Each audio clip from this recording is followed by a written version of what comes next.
You never think it'll happen to you. You hear about people getting hurt, robbed, or worse, and you always figure that's someone else's problem. That's how I felt back in 1984. Life was simple. I ran my own auto shop, had a wife who I thought was my rock, and lived in a small, quiet town where not much ever happened.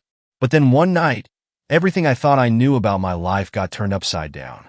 At first, I didn't understand what was happening or why. But as the days passed, the truth started to come out. And let me tell you, it was uglier than I ever could have imagined.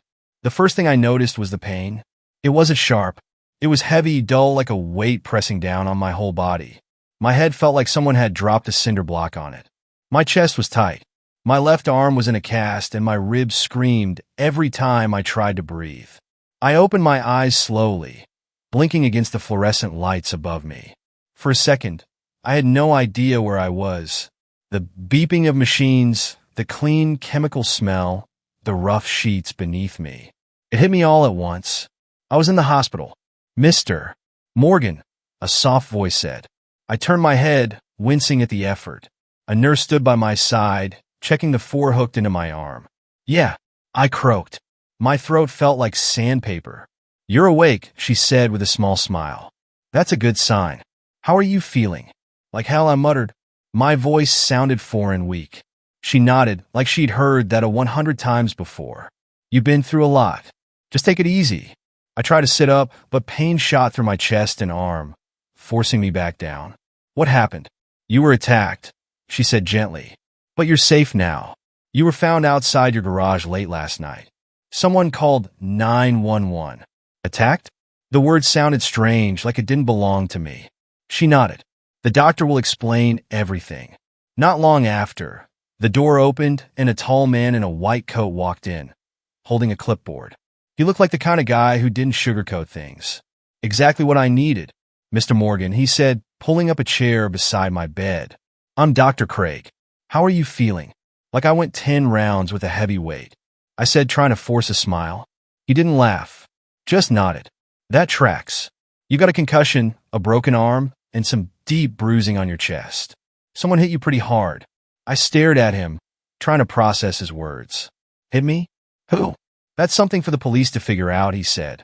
"From what I was told, a passerby found you unconscious outside your garage. They called for help, but they didn't stick around. A passerby, someone I didn't even know, had saved my life." "Was anything stolen?" I asked. "Not that I'm aware of," Dr. Craig replied. "But honestly, Mr. Morgan, I'd suggest focusing on recovery for now. Let the police handle the rest." He stood, gave me a polite nod, and left the room, leaving me alone with my thoughts. Attacked? Outside my garage? None of it made sense. Later that afternoon, I heard the soft click of the door opening. I turned my head, and there she was, Emily, my wife. She looked pale. Her dark hair pulled back in a loose ponytail, and her eyes were red like she'd been crying for hours. "Rick," she said, rushing to my side. Her voice broke, and she grabbed my hand like she was afraid I'd slip away. "Oh my God, Rick, are you okay?" When they called, I thought. She didn't finish. "I'm fine," I said, though it wasn't true. Her grip tightened. "You're not fine," she said firmly. "You're in the hospital. They told me you were attacked. Who would do this to you?" "I don't know," I admitted. "The doctor said someone found me outside the garage, but I can't remember a damn thing." Emily's brows knitted together, and she leaned in closer. "Do the police have any idea who did it?" "Not yet," I said. "They think it might have been personal," but I trailed off, shaking my head. "I don't know. I can't think of anyone who'd want to hurt me." She nodded slowly, her thumb brushing against the back of my hand. "This town isn't what it used to be," she said softly. "Maybe it was some drifter or someone trying to rob you." "Maybe," I said, though the thought didn't sit right. Emily stayed for a while, talking about how worried she'd been and how the neighbors have been asking about me. She even cracked a joke about how I should have stayed home that night. For a moment, it felt normal, like everything was going to be okay. But as I watched her, I couldn't shake the feeling that something was off. I pushed the thought aside. She was my wife. Of course, she cared. The next morning, I woke to the sound of a knock at the door. A man in a trench coat walked in, his sharp eyes scanning the room like he was sizing me up. "Mr. Morgan," he said, pulling out a badge. "Detective Carter, mind if I ask you a few questions?" Go ahead, I said, sitting up as best I could. Carter pulled a chair closer and opened a notepad.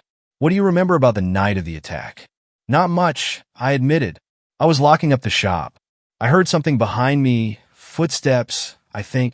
I turned around and that's it. Next thing I know, I'm here. Carter scribbled something down, then looked up. We don't think this was random. Whoever attacked you, they used a lot of force. Enough to make it clear this wasn't just a mugging. I frowned. What are you saying? I'm saying someone wanted you hurt. Maybe worse, he said bluntly. Do you have any enemies, Mr. Morgan? Anyone you've had issues with recently? I thought about it, but nothing came to mind. No. I mean, I've had tough customers, but nothing serious. Carter nodded, closing his notebook. If you think of anything, let me know. And stay safe. That afternoon, I found myself thinking about what Carter had said. Someone wanted me hurt. But who? I remembered a guy from a few weeks back. A customer who'd gotten angry when I couldn't fix his car on time. He'd stormed out, cussing me out in front of everyone. Could it have been him? When my old friend Peter Harper came by later, I mentioned it to him. Peter used to be a journalist, but now he worked as a private investigator. You think it was a pissed-off customer? Peter asked, leaning back in his chair. It's possible, I said. He was pretty heated. Peter nodded. I'll look into it. But Rick, this feels bigger than that. Just a hunch. I waved him off. Start there. We'll see where it leads. At first, I thought the attack was random. A pissed-off customer or some thug who saw an easy target. That's what made sense. What I wanted to believe. But the more I dug into it, the more the story started to change. Little things that didn't add up, pieces that didn't fit. At the time, I told myself I was just overthinking it. But looking back, the truth was staring me right in the face. I just didn't want to see it. Peter Harper wasn't one to waste time. By the next morning, he'd already called me with an update. Rick, he started, his voice steady and professional. I looked into that guy from the shop, the one you thought might have had a grudge. Yeah. What did you find? Nothing. He was in town the night you got attacked, but his alibi checks out. He was at a bar with a bunch of buddies, and the bartender vouched for him. I leaned back against the stiff hospital bed, frustration bubbling in my chest. So he's not the guy. Doesn't look like it, Peter said, but that doesn't mean there isn't someone else. I'll keep digging. You sure you don't have any other suspects? No, I said, rubbing my temples. I don't know, Pete. Maybe it was just random, you know? Some drunk looking for trouble. Peter didn't respond right away. Finally, he said, maybe, but my gut's telling me there's more to this. Later that afternoon, Emily came by again. She had a bag of clean clothes for me, along with some magazines she thought might help pass the time. I thought you'd like these, she said, pulling out a few car magazines from the back. You always loved these, remember? Thanks, I said, giving her a tired smile. How's everything at home? She hesitated, just for a second. Quiet, she said. I've been keeping things together. The neighbors have been asking about you. I nodded, flipping through one of the magazines. But as she sat down next to me, she started talking about the garage. Do you think it could have been someone you worked with? She asked. Maybe one of the guys from the shop? The question caught me off guard. What? No. Why would it be one of my guys? Emily shrugged, playing with the strap of her purse. I don't know. I've heard you complain about them sometimes. Maybe someone got mad, or Emily, I said, cutting her off. The cops don't think it was someone I know. They're looking into other leads. She nodded quickly, but her face had gone pale. I didn't think much of it at the time. Emily was just trying to help. I told myself. She was worried like any wife would be. But looking back, there was something in the way she said it, like she was trying to steer me in a certain direction. That evening, Detective Carter came by. He looked more serious than before, his notebook already open when he walked in. Mr. Morgan, he said, pulling up a chair. We've been digging into your case, and I wanted to run something by you. Go ahead, I said, sitting up straighter. We talked to some of the workers near your shop. Carter started, flipping through his notes. One of them mentioned seeing your wife there the night of the attack. I blinked, caught off guard. Emily? At the garage? That's what they said, Carter confirmed. She was talking to a man. Tall, dark-haired, scruffy. Do you know anyone who fits that description? I shook my head slowly. No. Emily didn't say anything about being there. Carter closed his notebook, his eyes locking onto mine. It could be nothing. But if you think of anyone who matches that description, let us know. That night, I couldn't stop thinking about what Carter had said. Emily had been at the garage? Why wouldn't she tell me that? And who was the man she was talking to? When she came back to visit the next day, I decided to ask her about it. Emily, I said casually as she poured water into the plastic cup beside my bed. Were you near the garage the night I got attacked? She froze, the pitcher hovering in midair. What? She asked, her voice a little too high. I heard someone saw you there, I said, talking to a guy. Her face flushed, and she quickly set the pitcher down. Oh, that? I did stop by for a minute, she said, brushing a strand of hair behind her ear. I thought I left my wallet in your office, but it wasn't there. And as for the guy, he was just some customer. He asked me about a tow truck. Why didn't you tell me? I asked, my tone sharper than I intended. I didn't think it mattered, she said quickly. Rick, I didn't want to worry you. You've been through enough. Her explanation sounded reasonable, but something about it didn't sit right. The next morning, Peter called me again. Rick, he said, his voice tense. I've got something. What is it? I was asking around about people who might have been near the garage that night. Peter said, and one name keeps coming up, Tony Calhoun. The name didn't mean anything to me. Who's that? Small-time hustler, Peter explained. Does work for some of the bigger guys in town. Shady type. And here's the kicker. Someone saw him leaving the area the same night you got attacked. My grip on the phone tightened. You think he's the guy who attacked me? I think he's involved, Peter said, but I'm still trying to figure out how. You ever cross paths with him? Not that I know of, I said. Peter paused. Rick, you might want to ask Emily if she knows him. That night, as I lay in bed, the pieces started to shift in my mind. Emily's hesitation, her strange questions, and now this name, Tony Calhoun. By this point, the doubts were too loud to ignore. Emily's strange behavior, Carter's questions, and now Tony Calhoun's name hanging over everything. It all started to feel like pieces of a puzzle I didn't want to solve. But here's the thing about the truth. Once you get close enough, it doesn't wait for you to be ready. It just hits you whether you're prepared or not. And when it did, it changed everything. The next time Emily visited, I couldn't stop myself. The questions had been bouncing around in my head all night, and I needed answers. Emily. I started carefully watching her unpack a thermos of soup she'd brought. Do you know someone named Tony Calhoun? She froze. It was subtle, just a slight pause as she set the thermos down, but I noticed. Tony, she repeated, her tone light, almost dismissive. No, I don't think so. Why? Peter mentioned him, I said, keeping my voice steady. Said he might have been around the garage the night I got attacked. Her hands fidgeted with the lid of the thermos. I've never heard of him, she said quickly. Too quickly. I nodded, pretending to drop it. But inside, my gut was twisting. Something about the way she said it felt rehearsed, like she was trying too hard to act casual. Peter called me the next day, his voice sharp and to the point. Rick, he said, we need to talk. I found something. What is it? Tony Calhoun and Emily. They've crossed paths before, Peter said bluntly. My stomach dropped. What are you talking about? 2 months ago, Peter explained, Tony was spotted at a bar just outside of town. Guess who was there too? Emily, I said, the word coming out like a whisper. Exactly. Bartender said they sat at the same table for nearly an hour. She didn't mention that, did she? No, I said, my jaw tightening. And there's more, Peter continued. Tony's been involved in a couple of shady deals recently. One of them involves taking care of problems for money. Taking care of problems? I repeated, my voice hollow. You know what I mean, Rick, Peter said. That evening, Emily came by again, her usual cheery facade firmly in place. But I couldn't pretend anymore. Emily, I said, cutting her off before she could launch into her usual small talk. We need to talk. She blinked, caught off guard. What's wrong? I talked to Peter again, I said, my voice low. He told me you've met Tony Calhoun before. Her face went pale, and for a moment, she didn't say anything. Rick, I don't know what you're stop. I snapped, louder than I intended. Don't lie to me. You were seen with him. What were you doing with a guy like that? Her lips pressed into a thin line, and she looked away. It's not what you think, she said softly.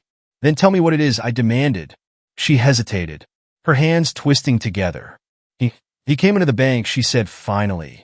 He was asking about a loan, and I felt bad for him. We had a drink, that's all. I didn't want to tell you, because I knew you'd get upset. Her explanation sounded plausible, but something in her voice didn't ring true. And that's it. I pressed. You expect me to believe it was just a drink? Yes, she said, her voice rising. I swear, Rick. That's all it was. I stared at her, searching her face for any sign of the truth. But the longer I looked, the more I saw cracks in her story.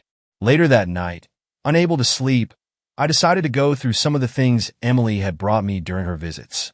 She'd packed clothes, toiletries, and a few other odds and ends into a duffel bag. As I pulled out a shirt, something small and white slipped out of the pocket, a folded envelope. Curious, I opened it. Inside was a stack of crisp $100 bills, neatly bound with a rubber band. My heart sank as I stared at the money. Why would Emily be carrying this much cash? And why hadn't she mentioned it? I turned the envelope over, searching for any clue, and that's when I saw it. Scrawled in messy handwriting on the back were two words, Tony Calhoun. The next morning, Peter came by the hospital to check on me. Peter, I said, pulling out the envelope. Look at this. He took one look at the handwriting and let out a low whistle. Where'd you find this? Emily brought it, I said, my voice tight. It was in her back. What the hell does this mean, Peter? He didn't answer right away, his expression grim. Rick, I think you know what it means. I shook my head, refusing to believe it. No, she wouldn't. Rick, Peter said firmly. Tony Calhoun doesn't do favors out of the kindness of his heart. If Emily's been meeting with him and there's money involved, you need to start asking yourself some hard questions. That evening, I sat alone in my hospital room, staring at the envelope. My mind was a storm of thoughts, each one darker than the last. Could Emily really be involved in this? Was it possible that the woman I'd spent my life with, the woman I trusted, had something to do with the attack? I didn't want to believe it, but the pieces were starting to come together, and the picture they painted was horrifying. I kept telling myself it couldn't be true. Emily wasn't capable of something like this. She was my wife, my partner, the person who'd been by my side for years. But as the days passed and the pieces started falling into place, I couldn't lie to myself anymore. The woman I thought I knew, the woman I thought I loved, wasn't who she claimed to be. And the truth? It nearly destroyed me. I couldn't stop staring at the envelope. The thick wad of cash, Tony Calhoun's name scrawled across the back. It was all too much to make sense of. Why would Emily have this? Why would she lie to me about it? I barely slept that night, turning the envelope over and over in my hands. The more I thought about it, the worse it got. The timing, the secrets, the way her face had gone pale when I mentioned Tony's name. The next morning, Peter came to visit, but the look on his face told me he wasn't bringing good news. Rick, he said, sitting down heavily beside my bed. I did some more digging, and I asked, holding up the envelope, does this mean what I think it means? Peter let out a long breath. Yeah, it does. He explained what he'd found. Over the past few months, Emily had been quietly withdrawing cash from our joint account. $5,000 here, $10,000 there. It added up to a staggering amount. And it wasn't just the withdrawals. She met Tony at least 3 times, Peter said, handing me a small notebook filled with scribbled notes, bars, out-of-the-way diners. She was careful, but not careful enough. I flipped through the notebook, my stomach twisting with every new piece of evidence. Dates, locations, witness statements, it was all there. And then there's this, Peter added, sliding over a photocopy of a bank statement. It showed a deposit of $3 million. My blood ran cold. The lottery money, I whispered. She found out about it, Peter said. She saw her chance and took it. Emily came to visit that evening as if nothing had changed. She walked in with her usual smile, carrying a fresh thermos of soup and a crossword puzzle book she thought might keep me busy. I didn't even let her sit down. Emily, I said, my voice low but steady. We need to talk. Her smile faltered. What's wrong? I pulled out the envelope and placed it on the tray table between us. What is this? She froze. Her eyes darted to the envelope, then back to me. I don't know, she said, her voice thin. Don't lie to me, I said, my voice rising. This is Tony Calhoun's name on it, and it was in your back. Why? I don't know how that got there. She said quickly, too quickly. Stop. I snapped. Just stop. I know you've been meeting with him. I know about the withdrawals. I know about the money. So don't stand there and act like I'm too stupid to figure it out. Her face went pale, and for a moment, I thought she might deny it again. But then she let out a shaky breath and sank into the chair beside me.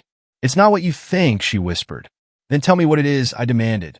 She hesitated, her hands twisting together in her lap. Tony, he was helping me. That's all. He was giving me advice about the money. I didn't want to tell you because I knew you'd get mad. Stop lying, I shouted, slamming my fist on the table. Her eyes filled with tears, but I didn't care. You hired him, didn't you? I said, my voice trembling. You hired him to kill me. She shook her head frantically. No, I didn't. I swear, Rick, I would never. Then explain this, I said, holding up Peter's notebook. Explain the meetings, the cash, the fact that you've been sneaking around behind my back for months. She didn't answer. She just stared at the floor, silent. The silence stretched on until I couldn't take it anymore. Emily, I said, my voice breaking. Just tell me the truth. Why? Why would you do this to me? When she finally spoke, her voice was barely a whisper. Because I was scared, she said. Scared? I repeated, my anger flaring again. Scared of what? That I might actually trust you? That I might actually love you? She looked up at me, her face streaked with tears. I didn't want to hurt you, she said. I didn't know what else to do. Her words hit me like a punch to the gut. You didn't know what else to do? I said, laughing bitterly. So your solution was to have me killed? I didn't mean for it to go this far, she said quickly. Tony said he could handle it, that it would look like an accident. Her voice broke off, and she covered her mouth with her hand, as if realizing too late what she just admitted. You still to hear? The weight of her words crashing down on me. You really did it, I said, my voice hollow. You actually planned to kill me. I'm sorry, she sobbed. I didn't wanna. I wanted to start over. Tony said we could run away together and with the money. Stop, I said, cutting her off. Just stop. After she left, I sat in silence, staring at the walls of my hospital room. I should have felt angry. I should have felt betrayed. But all I felt was numb. When Peter called later that night, I didn't wait for him to ask how I was doing. We need to find Tony, I said. Rick, you're not ready for this, Peter said. Let Carter handle it. No, I said firmly. I need answers. I need to finish this. Peter tracked Tony to a rundown motel on the edge of town. He's there, Peter said over the phone. But Rick, this guy's dangerous. Don't go in there half-cocked. I ignored him. Against Peter's advice and my own better judgment, I checked myself out of the hospital and drove to the motel. My body screamed with pain every time I moved, but I didn't care. When I arrived, I spotted Tony's car parked outside, a beat-up sedan with one busted taillight. The windows were tinted so dark I couldn't see inside. I took a deep breath, steadied my hands, and knocked on the door. It opened a crack, and Tony's face appeared. He smiled when he saw me. His teeth yellowed from years of cigarettes. Well, look who it is, he said, opening the door wider. Didn't think I'd see you again. Let me in, I said, my voice low. He shrugged and stepped aside, motioning for me to enter. The room was dimly lit, reeking of stale beer and cheap cologne. A gun sat on the table beside a half-empty bottle of whiskey. So, Tony said, leaning back against the wall, what can I do for you, Morgan? You can start by telling me why you tried to kill me, I said. My fists clenched. Tony chuckled, lighting a cigarette. A job's a job, he said simply. Don't take it personally. You were hired, I said, my voice shaking. By my wife. He nodded, blowing out a puff of smoke. Yep, and she paid good money too. I lunged forward, grabbing him by the collar and slamming him against the wall. Why? I shouted. Why did she do it? Money, Tony said with a shrug. She wanted you out of the picture. Simple as that. My vision blurred with rage, and for a moment, I thought about ending it right there. But before I could act, the sound of sirens filled the air.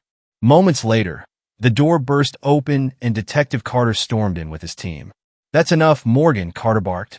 I let go of Tony, stepping back as the officers swarmed in and cuffed him. You okay? Carter asked, glancing at me. No, I said honestly, but it's over now. When the dust finally settled, I thought I'd feel relief. Tony was behind bars, and Emily was out of my life. But the truth is, there's no clean break from something like this. Betrayal doesn't just hurt, it changes you. And even when you think you've moved on, the scars remind you of everything you've lost. What came next wasn't about justice. It was about picking up the pieces and trying to figure out who I was without her. 2 days after Tony's arrest, Emily was taken into custody. Carter showed up at my house to let me know. "They got her," he said, standing on my porch with his hat in his hands. I leaned against the door frame, staring at him. "What did she say?" Carter hesitated. "She confessed. Said it was about the money, but it's more than that. She claims Tony convinced her it was the only way to start over." "Start over." I repeated the words sour in my mouth. "Rick," Carter said carefully, "she's being charged with conspiracy to commit murder. She won't be walking free anytime soon." I nodded, the weight of it sinking in. "Thanks, Carter." As he walked away, I closed the door and sat in silence.